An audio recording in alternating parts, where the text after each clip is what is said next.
Hello. Today I'd like to talk about the art of interchange. So, I have noticed that the art of interchange with just basic everyday conversations has been less than desirable, but not only in that, but also in our artistic expressions as well, with fiction and whatnot. Uh, how do I feel it's lacking? So, either most of us haven't had the experience to kind of back up what it is that we're saying so that we don't have a very detailed answer, or someone might have become very detail oriented and very thorough to the point where they just keep talking endlessly and don't really desire interchange. So, what is interchange? It's a back and forth in which two conscious beings, perhaps, or could be even a piece of art and a conscious being, uh, where they are looking to build something, where when they collide their contributions, like a third entity is created, and potentially that third entity has the same exact effect, where it's like a snowball effect of becoming something maybe not, I don't want to say greater because it's not about more as if more is always better, but more expansive, or maybe more dimensions are able to uh, um, just come about without even trying. Another way of saying this is like the goal of synchronicities, to actively create synchronicities just by being who you are. Uh, so I didn't really plan this video. I decided to just wing it because I trusted that I knew enough about this once the subject matter came, that something would just happen. That I was, the fact that I thought about the video instantly and was like, yes, that, the art of interchange. And here's the thing, a lot of my disappointments with living in this reality, this world, is that I often try to shake people out of fighting the system so that we can get into let's create worlds, sort of be a kid in our sandbox again. Uh, at one point, a family member told me, like, well, I said, we really just want to be kids playing in our sandbox again. And then my family member said, well, if someone comes over and kicks your sandbox over, you have to go and, address that, right? And so I'm not saying that's not reality, but basically, if you are always railing against the man trying to get back what was taken from you, you aren't necessarily creating the world that you wanted to. Sometimes you do have to do something about that. I'm not saying that, but I've noticed that most of us, when we have like a really sad experience or whatever, we use fighting against the man as excuse to not create our own reality. And I am certainly, don't want to say the word guilty, but I have definitely done that. I still experience it. I'm still trying to do my best with it. But it's amazing to me how many times I've told people, like, a phrase I came up with one time was dream bigger than the noise. And I was saying, let's stop talking about politics, differences, the left versus the right, inequality, and let's create the worlds that we actually want to, rather than always talking about what we don't like. And I would tell people this, and they would just go right back into politics, or right back into being like spiritual warriors fighting the system. And I'm like, that's not a kid in their sandbox. And the reason why I find that so important is for you to truly believe your snowball effects of your divine childhood, maturing into an artist. Uh, you aren't looking at the world through a problems lens. You're looking at it through an excitement of creation lens. And the difference is that you might be in like a tug of war with someone, which is like very one dimensional, do or die. Whereas when you're in creator mode, you're in a spectrum of being. I've said this in other videos.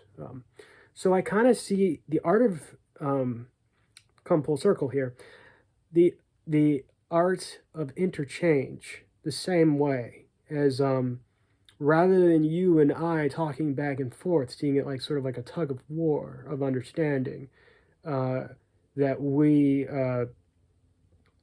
we share different experiences to create something bigger than ourselves, because most of this reality is made of such information, consciousness, and it wants to do that naturally. The second we inhibit it, like, because we're us as a creator, we're the ones creating it into a one-dimensional thing or a two-dimensional thing, if trying to control it, rather than just allowing it to unfold.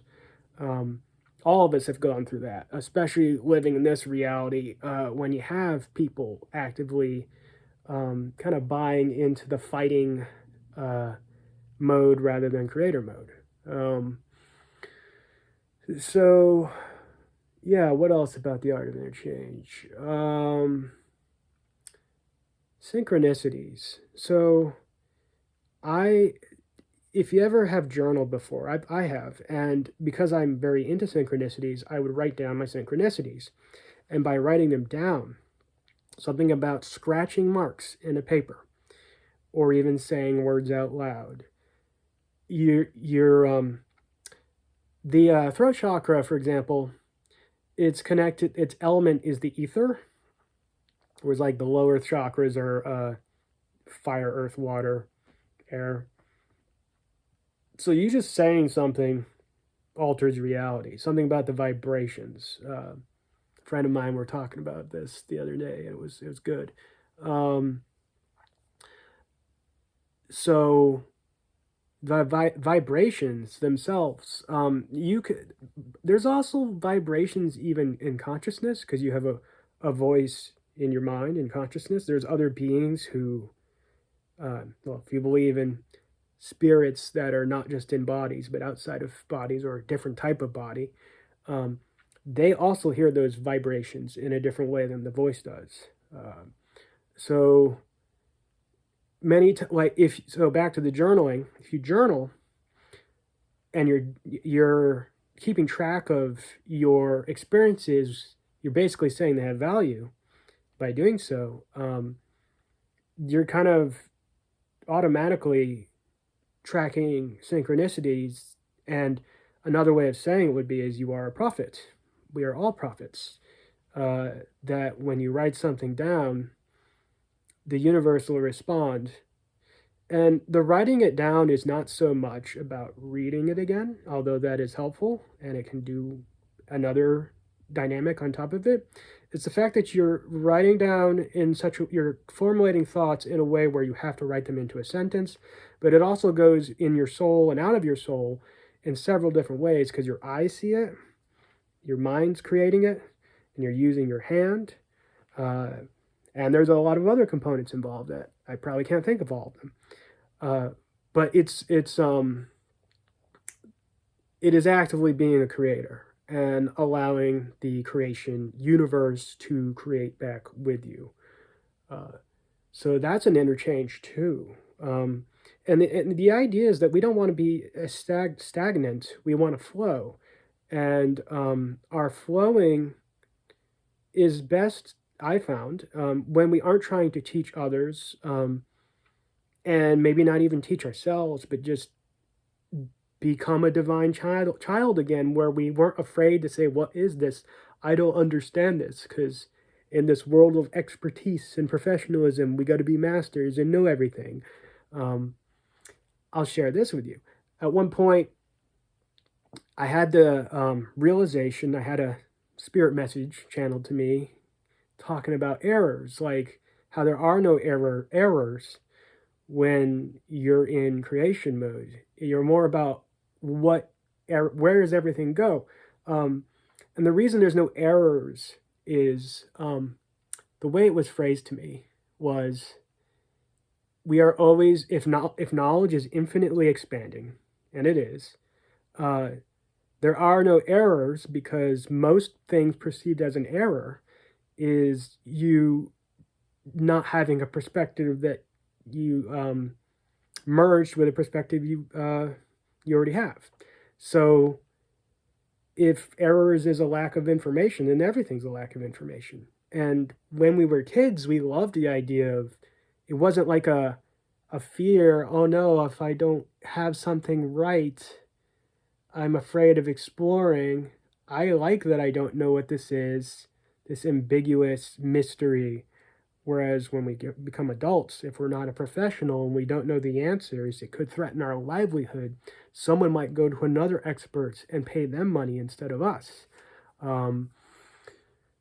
So, yeah, I hope this is all adding up. I know I tend to go in a lot of different angles or divergent thinking to kind of like, they might seem irrelevant, but they all kind of fit together.